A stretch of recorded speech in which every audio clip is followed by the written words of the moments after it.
జరుగు. అరే నేనే పోతున్నాయి సార్. మంచిది నీ బస్సు సమాజ్ చేస్తున్నావా? తలకాయ తిరుగుతుందా నీకు? ఏమనుకుంటున్నావు?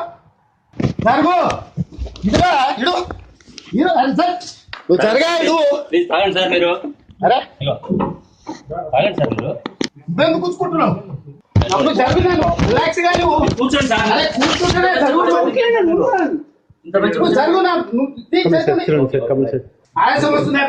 సీదా అసెంబ్లీలో మాట్లాడదాం రారాబాయ్ అంటే రాడు. ఒక మంత్రికి దమ్ము లేదు, దద్దమ్మలంతా. నిజంగానే నేను చెప్పిన తప్పు అయితే రేపు అసెంబ్లీ ఉంది కదా, పెట్టమను. అసెంబ్లీలో చర్చ పెట్టమను. వీళ్ళందరికీ ఇప్పుడు నేను వాస్తవాలు చూపెడతాను. వాళ్ళ వాస్తవాలు వాళ్ళు చెప్పను. ఇప్పుడు ఆడ ఈడ 4 గోడల మధ్యలో మాట్లాడు ఎందుకండి?